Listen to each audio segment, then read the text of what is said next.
কিভাবে যে আমার দিনগুলো পার হচ্ছে সে কেবল আমিই জানি। একদিকে আম্মাকে দেওয়া কথা, ছোট্ট শ্রাবণ, অন্যদিকে সাজাদ। দিন দিন সাজাদ যেন আরো হিংসাত্মক হয়ে উঠছে ছোট্ট শ্রাবণের উপর। আমি বুঝি না একজন প্রাপ্তবয়স্ক মানুষ কিভাবে একটা নিষ্পাপ বাচ্চার উপর এত ক্ষোভ রাখতে পারে। দিন পার হচ্ছে আর সাজ্জাদ যেন শ্রাবণকে নিজের প্রতিদ্বন্দ্বী ভাবা শুরু করছে। তার মতে তার মায়ের মৃত্যুর জন্য ছোট্ট বাচ্চাটা দায়ী। আমি যখনই প্রতিবাদ করি সে তার মাকে, বড় ছেলে হয়ে সে নিজেই কি প্রতিদান দিয়েছে, তখনই সাজ্জাতের নিকৃষ্ট রাগ আমি দেখতে পাই। আমার মাঝে মাঝে অবাক লাগে কিভাবে আমি এমন একজন লোকের সাথে সংসার করব সারা জীবন। কিন্তু এই সংসার ছেড়ে আমি যাবই বা কিভাবে? আমি যে আম্মাকে কথা দিয়েছি যে যে কোনো মূল্যে তার কলিজার টুকরো ছেলেকে আমি আগলে রাখবো। এভাবে দিন যাচ্ছিল। ছোট্ট শ্রাবণের এখন 6 মাসের শিশু। বাবা এই বয়সে যেভাবে ছোট্ট বাচ্চার লালন পালনের ভার কাঁধে তুলে নিয়েছেন, আমি অবাক হয়ে দেখি। ভেজা কাঁথা পাল্টানো, খাওয়ানো সব বাবাই করেন। সাজ্জাদ বাড়িতে না থাকলে আমি বাবাকে সাহায্য করি, কিন্তু বেশিরভাগ কাজ বাবাই করেন।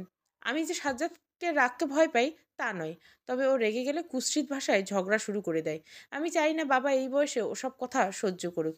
এমনিতে মানুষটা প্রতিদিন প্রিয়তমা হারানোর ব্যথায় কতটা কষ্টে যাচ্ছে, তার উপর এসব আমি বাবাকে শোনাতে চাই না।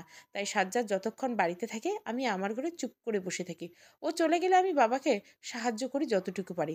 তবে সোহেলি ধীরে ধীরে বেশ পরিবর্তন এসেছে। প্রথম প্রথম মায়ের মৃত্যুতে বেশ ভেঙে পড়লেও এখন শ্রাবণকে সে বেশ ভালোবাসতে শুরু করেছে।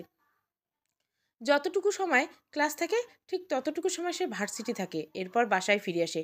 আগে বন্ধুদের সাথে আড্ডা দিত ক্যাম্পাসে বসে, এখন আর তা করে না। শ্রাবণকে রাতে নিজের কাছে রাখে। অবশ্য শ্রাবণকে ভালো না বেসে থাকার উপায় তো নেই। এত শান্ত লক্ষ্মী বাচ্চা খুবই কম দেখা যায়। হয়তো সে বুঝে গিয়েছে যে তার পৃথিবীটাই তার মা নেই, আর মা শূন্য পৃথিবী সন্তানের অনুকূল স্থান হয় না। হয়তো ভালোবাসায় অনেকেরই থাকে, কিন্তু মায়ের অভাব যে কিছু দিয়ে পূরণ হয় না, তার ছোট্ট মস্তিষ্ক বুঝি এটা বুঝে নিতে শিখেছে। এর মধ্যে একদিন সাজ্জাদ আমার কাছে সংসারের খরচের হিসাব চায়। সাজ্জাদের একটা বিষয় ছিল, সে বেতন পেয়ে পুরোটা বাবার হাতে তুলে দিত। বাবার টাকাই সংসার চালাতেন, সেই টাকায়। কিন্তু এসব ঘটনার পর বাবা সাজ্জাদের টাকা হাতে নেন না। তাই আমার কাছে সাজ্জাদ টাকা রাখে, কখনো সেভাবে হিসাব চায় না। সেদিন সকালে হঠাৎ করে সাজ্জাদ আমাকে ডাকে। বলো কি বলবে? যা জিজ্ঞাসা করবে সরাসরি উত্তর দিবে, কোনো ভনিতা করবে না। তোমার সাথে ভনিতা করার আমার কোনো ইচ্ছে নেই আমার। কি বলতে চাও বলো? হ্যাঁ তাই তো, এখন তো স্বামীকে ভালো লাগবে না। স্বামীর চেয়ে শ্বশুরবাড়ির প্রতি টান বেশি, মায়ের চেয়ে মাসির দরদ বেশি, কথায় আছে না? তোমার হয়েছে এই অবস্থা। আমি বুঝতে পারি সাজ্জাদ আবার শুরু করেছে তার এই কুৎসিত আচরণ। তাই আমি আর কথা বাড়াই না, চুপ করে অন্যদিকে ফিরে থাকি। বেশ কিছুক্ষণ পর সাজ্জাদ শুরু করে, তো যা বলেছিলাম, প্রতি মাসে আগে যা খরচ হতো বিগত কিছু মাস থেকে তার থেকে 3-4 হাজার টাকা বেশি খরচ হচ্ছে। কেন প্রতি মাসে? আমি অবাক হয়ে যাই সাজ্জাদের কথা শুনে। যে কোনোদিন কোনো টাকার হিসেব চাইনি আমার কাছে, হঠাৎ করে এগুলো বলছে। কি হলো, চুপ করে দাঁড়িয়ে আছো কেন? যা জিজ্ঞাসা করছি উত্তর দাও। কি উত্তর দিব আমি? শ্রাবণের খাবার আলাদা, সেগুলো কিনতে কিছু বেশি টাকা লাগে প্রতি মাসে। বাবার চাকরিটা ছিল বেসরকারি, এককালীন কিছু টাকা পেলেও প্রতি মাসে তার কোনো আয় নেই সেভাবে। আমি ভেবেছিলাম সাজ্জাদ এসবের খোঁজ নিবে না কখনো, কিন্তু ও যেভাবে আমাকে ডেকে এসব জিজ্ঞাসা করবে আমি কখনোই ভাবিনি। আমি মাথা নিচু করে চুপ করে দাঁড়িয়ে থাকি। দেখো রুমকি, একটা কথা কান খুলে শুনে রাখো, বাবা, তুমি, সহেলি, এরা আমার দায়িত্ব। তাদের জন্য আমি টাকা খরচ করব। তাই বলে তুমি যা ইচ্ছা তাই করতে পারবে না আমার টাকা দিয়ে।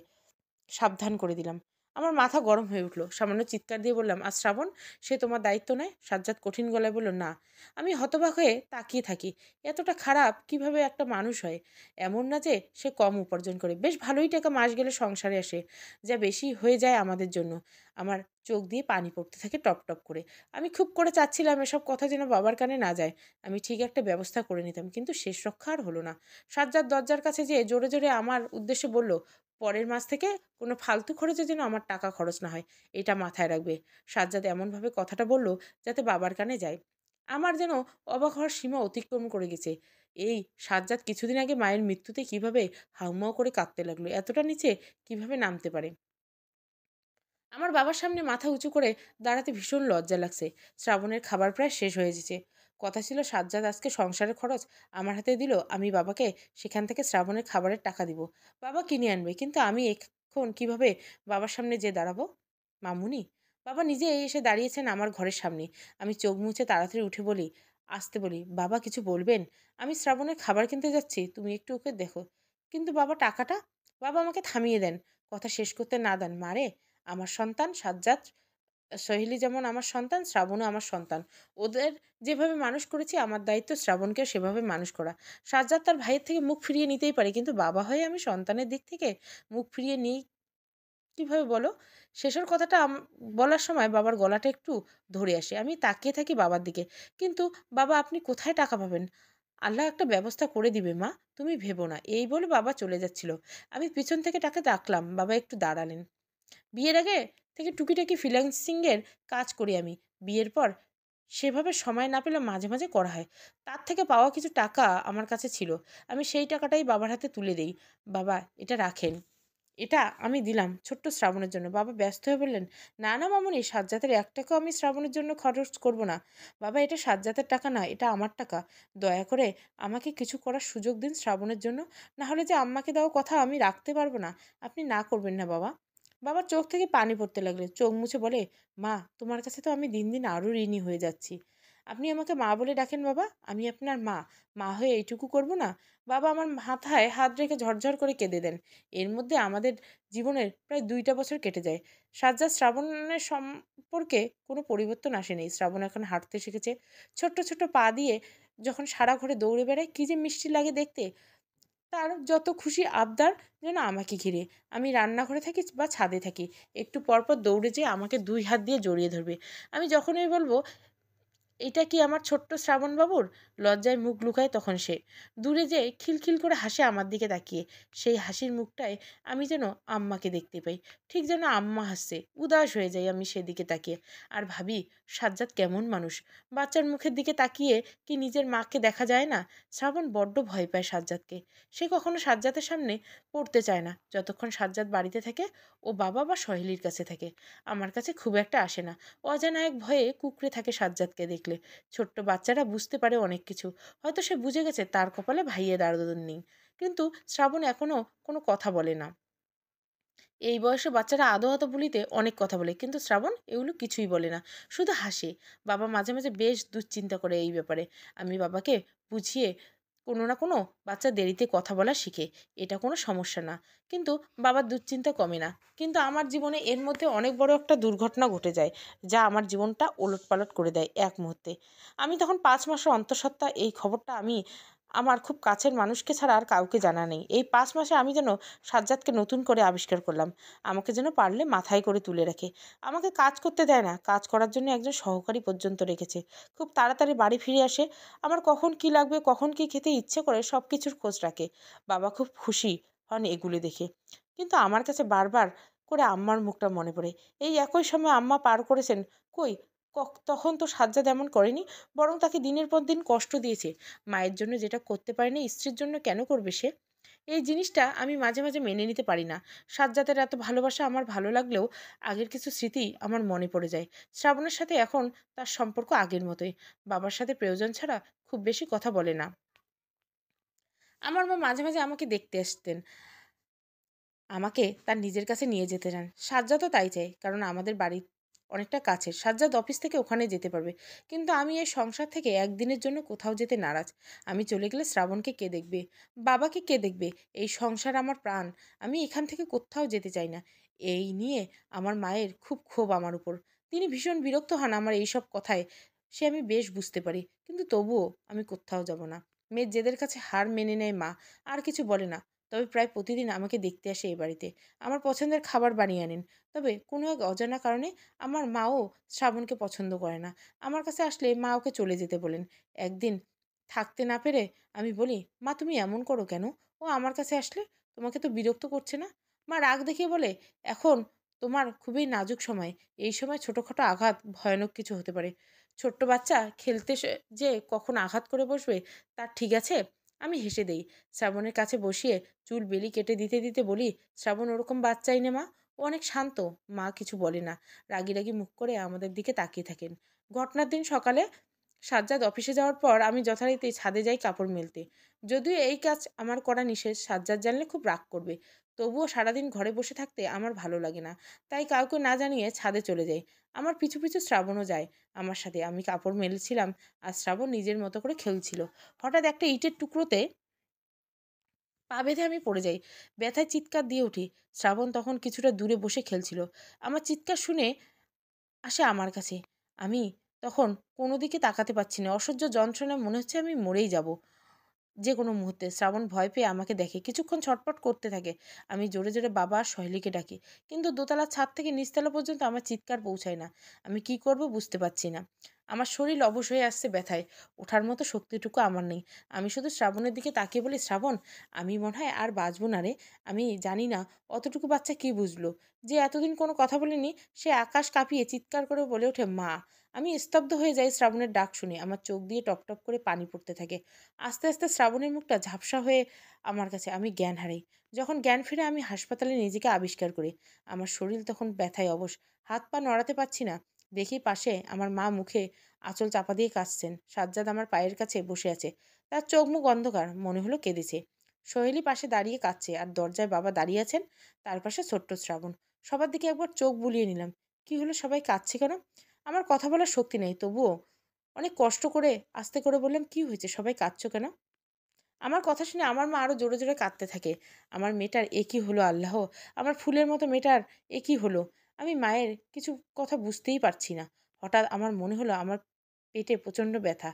কেমন যেন বুকটা কেঁপে উঠল। সর্বোচ্চ শক্তি দিয়ে চিৎকার করে বললাম, "আমার বাচ্চা! আমার বাচ্চা কোথায়? ওমা, আমার বাচ্চা কোথায়?" কেউ কোনো কথা বলল না। চিৎকার করে কাঁদতে থাকি সবাই। বাবার দিকে তাকিয়ে দেখি তিনিও কাঁদছেন। অনেকক্ষণ চুপ থাকার পর আমি আর সহ্য করতে পারলাম না। স্যালাইনের সুচ ছিঁড়ে উঠে বসতে গেলে সাজ্জাদ এসে আমাকে থামায়। কাঁদতে, কাঁদতে আমাকে বলে, "আমাদের নিষ্পাপ সন্তান জান্নাতের পাখি হয়ে গেছে রুমকি।" আমি স্তব্ধ হয়ে যাই। বিশ্বাস করতে পারি না। আমার মনে হয় আমি কোনো স্বপ্ন দেখছি। এক্ষুনি স্বপ্নটা ভেঙে যাবে। আর দেখতে পাবো এখন কিছুই হয়নি। সবাই কাঁদছে। আমার মনে হচ্ছে চারপাশে অন্ধকার হয়ে আসছে।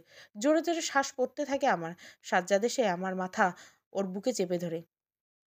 আমার সামনে সারা দুনিয়া ঘুরছে মনে হয়। কি থেকে কি হয়ে গেল? কেন হলো? এটা তো হওয়ার কথা ছিল না। আমি সহ্য করতে পারছি না। চিৎকার করে কেঁদে দেই। হাউমাউ করে কাঁদতে, কাঁদতে সাজ্জাদকে জড়িয়ে ধরি। সাজ্জাদ কাঁদতে, কাঁদতে আমাকে বলে, "শান্ত হ রুমকি, শান্ত হ। এমন করো না প্লিজ। তুমি অসুস্থ।" অনেক কথা বলতে থাকে সে। আমার কানে কোনো কথা যায় না। আমার মনে হয় আমার নিঃশ্বাস বন্ধ হয়ে যাবে। আমি তো কোনোদিন কারো ক্ষতি করিনি। আমার সাথে কেন এটা হলো? কোনোমতে মানতে পারছি না, শারীরিক যন্ত্রণা থেকে মানসিক যন্ত্রণা বেশি কুঁকড়ে খাচ্ছে আমাকে। মাও কাঁদছেন। আমাকে এসে বললেন, "রুমকি, মা আমার, শান্ত হ। তোর শরীর এখন খুব খারাপ। এমন করলে আরও অসুস্থ হয়ে যাবি। ডাক্তার বলেছে এখন কোনোভাবেই তোকে উত্তেজিত করা যাবে না।" কিন্তু কোনোভাবেই আমার চিৎকার কমে না। মা হঠাৎ মাত্র একটা ডাকে আমার চিৎকার থামে। আমি অবাক হয়ে তাকিয়ে দেখি আমার ছোট্ট শ্রাবণ তার নরম, নরম হাতটা দিয়ে আমার আঙ্গুল এসে ছুঁয়েছে। কি মিষ্টি করে ডাকছে, "মা!" আমার ভিতরটা লন্ডভন্ড হয়ে যাচ্ছে। সাজ্জাদ আর কিছু বলল না ওকে। সোহেলি ওকে আমার কাছে বসিয়ে দিল। আমি বিস্ফোরিত চোখে ওর দিকে তাকিয়ে থাকলাম। আর শ্রাবণও ফ্যাল করে আমার দিকে তাকিয়ে এসে সোহেলি জানালো, "ভাবি, আজ ও না থাকলে কি হতো আমাদের জানা নেই।" বাবা ওকে থামালেন। "থাক না সোহেলি, এখন মামুনিকে এসব বলার দরকার নেই। ও সুস্থ হোক, একটা ধাক্কা সামলে নিক আগে, পরে বলো।" বাবার দিকে তাকাই আমি। "বাবা, আমাকে বলুন কি হয়েছিল? আমি শুনতে চাই।" সোহেলি বলে, "ভাবি, আমি তখন আমার ঘরে ছিলাম। বাবা বাবার ঘরে। হঠাৎ শ্রাবণ নিচে নেমে এসে খুব চিৎকার শুরু করে দেয়। আমি আর বাবা ছুটে আসি ওর কাছে। সবসময় এত শান্ত চুপচাপ ছেলেটা হঠাৎ এমন করছে কেন? আমরা ভাবলাম ওর শরীর খারাপ হচ্ছে। আমরা অস্থির হয়ে যাই। বাবা ওকে অনেক জিজ্ঞাসা করেন, অনেক কিছু। কোথায় খারাপ লেগেছে, কি হয়েছে? ও কিচ্ছু বলতে পারে না। শুধু চিৎকার করতে থাকে আর আঙুল দিয়ে সিঁড়ির দিকে দেখে। আমরা তাও বুঝতে পারিনি। হঠাৎ করে শুনি ও বলছে, 'মা, মা।' ওর আঙুল দিয়ে ইশারা করছে ছাদের দিকে। আমরা তো স্তম্ভিত হয়ে যাই ওর মা ডাক শুনে। অনেকক্ষণ বুঝতে পারি না ও কি বলছে। হঠাৎ আমার মনে হলো, "তুমি তো ছাদে গিয়েছিলে, ওকে নিয়ে গিয়েছিলে। তুমি এখনো আসোনি?" আমি আর বাবা এক ছুটে ছাদে চলে যাই। আর ওখানেই তোমাকে অজ্ঞান অবস্থায় দেখতে পাই। বাবার সাথে সাথে তোমাকে নিয়ে আসে, সিএনজি ডেকে আনে। আর এরপর তোমাকে হাসপাতালে ভর্তি করা হয়। শৈলী একটু থামে। আমার হাত পা তখনও কাঁপছে। আমি শ্রাবণের দিকে তাকাই। ও এখনো আমার দিকে তাকিয়ে আছে মায়া মায়া চোখে। শৈলী আবার বলে, "জানো ভাবি, ডাক্তার বলেছে আর কিছুক্ষণ দেরি হলে তোমার প্রাণনাশের আশঙ্কা পর্যন্ত ছিল। আল্লাহর দরবারে কোটি কোটি শুক্রিয়া, শ্রাবণ এটুকু বয়সে বুদ্ধিমানের মতো কাজ করছে।" আমার মুখ থেকে কোনো কথা বেরোয় না। আমি সাজ্জাদের দিকে তাকাই। ও মাথা নিচু করে দাঁড়িয়ে আছে পাশে। আমি শ্রাবণকে আস্তে আস্তে বলি, "কি বলে ডাকলি আমাকে? আরেকবার ডাকবি?" শ্রাবণ ভয়ে ভয়ে সাজ্জাদের দিকে তাকায়। কোনো কথা বলে না। আমি আবার বলি, "একটু ডাক না আমাকে। কি বলে ডাকলি?" শ্রাবণ আস্তে করে বলে, "মা।" আমার বুকটা কেঁপে ওঠে। হাউমাউ করে কেঁদে উঠলাম আমি। শৈলী এসে শ্রাবণের মাথায় হাত দিতে বলে, মা কি রে শ্রাবণ? মা নয়, বলো ভাবি। উনি আজ থেকে ভাবি মা। এত বড় শব্দ থোড়াই বলতে পারে? ও শৈলীর দিকে তাকালো, বুঝতে পারলো না এত কঠিন সত্য। আবার আমার দিকে তাকিয়ে বলে, মা মা। আমি ওকে ২ হাত দিয়ে জড়িয়ে ধরে কাঁদতে থাকি। আম্মা তার জীবনের শ্রেষ্ঠ উপহার আমার হাতে দিয়ে গেছেন। শ্রাবণ এখনো সারাদিন আমার আশেপাশে ঘুরঘুর করে আর মা মা বলে চিৎকার করে। শৈলী যতই বলে, শ্রাবণ মা নয় ভাবি মা বলো, শ্রাবণ ততই মা বলে ডাকে। শৈলী কপট রাগ দেখায়। তখন আর শ্রাবণ হাসতে থাকে। আমি ২ ভাই বোনের কাণ্ড দেখে হাসি পাই। ওরা সবসময় আমার মন ভালো রাখার চেষ্টা করে। বাবা বাদ যায় না। যখনই মন খারাপ করে একা একা বসে থাকি, শ্রাবণকে কোলে নিয়ে বাবা বাইরে চলে যায়। ভেতরে আসেন, হাত ভর্তি আইসক্রিম, ফুচকা, হাওয়াই মিঠাই নিয়ে আসেন। আমি হাসবো না কাঁদবো ভেবে উঠতে পারি না। অবাক হয়ে তাকিয়ে থাকি। বাবা বলেন, আমাদের খেতে ইচ্ছে করছিল তাই এনেছি, তাই না রে শ্রাবণ? শ্রাবণ বাবার দিকে তাকিয়ে এখন খিলখিল করে হাসে। এই তো আমার ঘর, এই তো আমার সংসার, যেখানে আমি চাইলেও মন খারাপ করে থাকতে পারি না। সেই দুর্ঘটনার পরে এই মানুষগুলো আমাকে দুহাত দিয়ে আগলে রেখেছেন সবসময়। তবে পরিবর্তন বেশি যে মানুষটার হয়েছে তা সাজ্জাদ। ওই ঘটনার পর থেকে শ্রাবণের উপর থেকে তার রাগ আশ্চর্যজনকভাবে কমে গেছে। কিন্তু তার এই দুর্বলতা কোনোভাবেই আমাদের বুঝতে দিবে না। এই যেমন সে আজকাল মাঝে মাঝে লুকিয়ে লুকিয়ে শ্রাবণকে এক মনে খেলা করে তা দেখতে থাকে। কখনো আমি সামনে গেলে ঝট করে সরে যায়। না হয় অপ্রস্তুত হয়ে বলে, এদিকে একটা কাজে যাচ্ছিলাম আর কি। আমি হাসি চেপে রাখি, বলি, আচ্ছা তাই নাকি? তো যাও কাজে, দাঁড়িয়ে আছো কেন? সাজ্জাদ আমতা আমতা করে বলে। আর আমি তো হাসি থামাতেই পারি না। লোকটা ভাঙবে তবু মচকাবে না। এই তো সেদিন সাজ্জাদ বাড়ি থেকে ফিরল সন্ধ্যার সময়। আমি তখন রান্নাঘরে রাস্তা বানাচ্ছিলাম। বাড়ি ফিরতে আমাকে ডাকাডাকি শুরু করলো। আমি ঘরে আসতে আমার চোখ চড়ক গাছ। সাজ্জাদ ঘর ভর্তি করে বাচ্চাদের খেলনা এনেছে। খেলনা গাড়ি, বেলুন, ব্যাট বল, আরও কত কিছু। তার ঠিক নেই। আমার তো মাথা হ্যাত, কি হলো সাজ্জাদের? শরীর ঠিক আছে তো? আমি সাজ্জাদের সামনে যে হা করে ওকে দেখতে থাকি। এভাবে তাকিয়ে থাকতে দেখে সাজ্জাদ অন্যদিকে তাকায়। আমার চোখের দিকে তাকাতে পারে না। অপ্রস্তুতভাবে কী সব বলতে থাকে, কথা জড়ায়। আসলে হয়েছে কি রুমকি জানো? আমি অফিস থেকে কেবল বের হয়েছি, সামনে দেখি একজন বয়স্ক মানুষ খেলনা বিক্রি করছে। মায়া লাগলো মানুষটার জন্য। কাছে এগিয়ে গেলাম। আমি কাছে যেতে দেখলাম লোকটা আমাকে বলল সে নাকি কয়দিন ধরে খেতে পারে না। এই খেলনাগুলো না বিক্রি হলে ঘরের বাজারটা হবে না। তাই ভাবলাম কিনে নিয়ে যাই আর কি। লোকটার একটু উপকার হলো, আর কিছু না। তুমি যা ভাবছো তা আসলে নেই। আমি তো কোনোভাবে হাসি থামাতে পারি না। মুখ টিপে হাসতে হাসতে চোখে পানি চলে আসার উপক্রম। কোনো রকম হাসি থামিয়ে ভাবলাম, কি ভাবছো? আমি। সাজ্জাদ ভ্যাবাচ্যাকা খেয়ে আমার দিকে তাকালো। কোনো কথা বলতে না পারে মাথা চুলকাতে লাগলো। ওর এই অবস্থা দেখে আমি আর পারলাম না। অট্টহাসি শুরু করলাম। সাজ্জাদ রাগ রেগে গিয়ে মুখ নিয়ে আমার দিকে তাকালো। রাগ চেপে বলল, এত হাসির কি আছে বুঝলাম না তো। যা সত্যি তাই বললাম। আমি হাসতে হাসতে বললাম, তা বেশ, আমাদের সামনে বাড়িটায় বেশ কিছু বাচ্চা আছে, ওদের দিয়ে আসি খেলনাগুলো। সাজ্জাদ চোখ গোল গোল করে আমার দিকে তাকিয়ে তাড়াহুড়ো করে বলল, আহা রুমকি, কি বলো ওসব? আমাদের বাড়িতেও তো বাচ্চা আছে। খামোখা সামনের বাড়ির বাচ্চাগুলোকে কেন দিতে যাবে? আমি কিছু বলি না, এক দৃষ্টে সাজ্জাদের দিকে তাকিয়ে থাকি।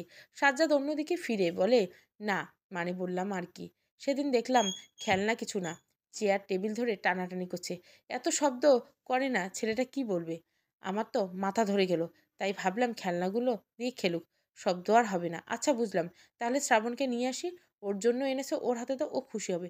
সাজ্জাদ এক লাফ দিয়ে আমার দিকে ঘুরে বললে, হ্যাঁ নিয়ে আসো ওকে, সমস্যা নেই। এরপর আমাকে মিটমিট করে হাসতে দেখে বলে, রুমকি একদম হাসবে না, খালি কথায় কথায় হাসবে। আমার মাথার সমস্যা হয়ে গেছে তোমার, ডাক্তার দেখানো প্রয়োজন। যাও, ওকে আনতে হবে না। তুমি নিয়ে যাও খেলনাগুলো, ওকে দিয়ে আসো। আমি কোনো কথা না বলে হাসতে হাসতে ঘর থেকে বেরিয়ে যাই। এরপর সহেলি ঘরে যেয়ে ওকে সব জানাই। ও আমার মতো একই অবস্থা, কোনোভাবে হাসি থামে না। এরপর আমি আর সোহেল মিলে একটা প্ল্যান করি। আমরা ঠিক করি শ্রাবণকে একা সাজ্জাতের কাছে রেখে আমরা চলে আসব, সামনে থাকবো না, কিন্তু দরজায় আড়িপাত বা লুকিয়ে দেখব কি করে দুজনে। শৈলী চিন্তিত মুখ করে বলে, কিন্তু ভাবি একটা সমস্যা আছে। আবার কি সমস্যা? শ্রাবণ তো ভাইয়াকে ভয় পায়, ভাইয়া আশেপাশে থাকতে চায় না। ও কি ভাইয়ের সাথে একা থাকতে চাবে? আমি শৈলীর কাঁধে হাত রাখি, একটু হেসে বলি, শৈলী, বাচ্চারা খুব ভালো করেই বুঝতে পারে কে ওদের ভালোবাসে আর কে বাসে না। তাই যখন সাজ্জাদ শ্রাবণের উপর রেগেছিল, শ্রাবণও খুব ভয় পেত।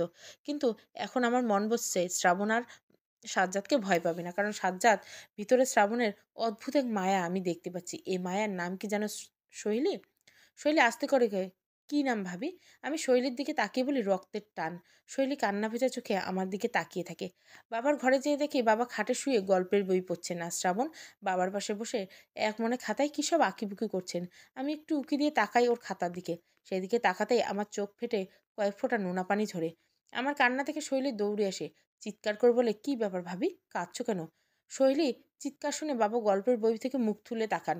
তিনিও অস্থির হয়ে ছুটে যান, ছুটে আসেন আমার কাছে। কি ব্যাপার মামুনি, কি হয়েছে তোমার, কাঁদছো কেন? সাজ্জাদ কিছু বলছে না। আমি মুখ তুলে বলতে পারি না। হাত উঁচু করে শ্রাবণের খাতার দিকে দেখাই। বাবা সেদিকে তাকিয়ে খাতাটা তুলে নেয়। শৈলী আর বাবা চোখে পানি ততক্ষণে। খাতায় শ্রাবণ নিজে এঁকেছেন তার দুই পাশে দুইজন মহিলা, একজন শাড়ি পরা, অন্যজন সালোয়ার কামিজ। আমি শাড়ি পরি আর সোহেলি সালোয়ার কামিজ। বুঝলাম আমাদের এঁকেছেন। আমাদের পিছনে এঁকেছেন বাবাকে পাঞ্জাবি পরা, আর একটু দূরে শার্ট প্যান্ট এঁকেছেন যার দিকে শ্রাবণ তাকিয়েছে। আমরা বুঝলাম ওটা সাজ্জাদ, কিন্তু ছবিতে সাজ্জাদ অন্যদিকে তাকানো। বাচ্চা মানুষ আনাড়ি হাতের আঁকায় কিন্তু অদ্ভুতভাবে বাড়ির সবকিছু এক ছবিতে এঁকে ফেলেছে। আমি শ্রাবণকে দুই হাতে জড়িয়ে ধরে শব্দ করে কাঁদতে থাকি।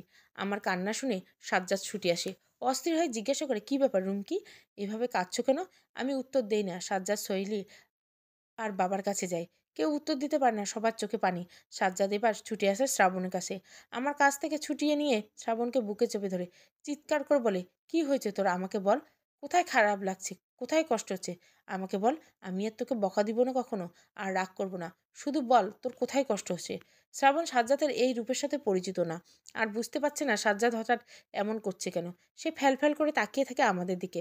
আমরাও অবাক হয়ে যাই সাজ্জাদের দিকে। সবচেয়ে বেশি অবাক বাবা। তিনি আস্তে যে পিছন থেকে সাজ্জাদের কাঁধে হাত রাখেন। সাজ্জাদ পিছনে ঘুরে বাবাকে বলেন, বাবা তোমরা কাঁদছিলে কেন, কি হয়েছে শ্রাবণের, ওর কি শরীর খারাপ? আমি যখনই ওকে ডাক্তারের কাছে নিয়ে যাব। বাবা পাঞ্জাবির কোনায় চোখ মুছে বলেন, শান্ত হ সাজ্জাদ, শ্রাবণের কিছু হয়নি, শ্রাবণ ভালো আছে। সাজ্জাদ এবার আমার দিকে তাকিয়ে বলে, তাহলে এভাবে পাগলের মতো কাঁদছিল কেন? ওকে জড়িয়ে ধরে, তোমার মাথা আসলেই খারাপ হয়ে গেছে, কখন কাঁদো কখন হাসো কোনো ঠিক নেই। কান্নার মধ্যেও আমার হাসি পেল। আমি বুঝতে পারছি সাজ্জাদ অপ্রস্তুত হয়ে পড়েছে। তার দুর্বলতা আমরা বুঝতে পেরেছি বলে তার মেজাজ চড়ে যাচ্ছে। আমি শ্রাবণের খাতাটা সাজ্জাদের হাতে তুলে দিলাম।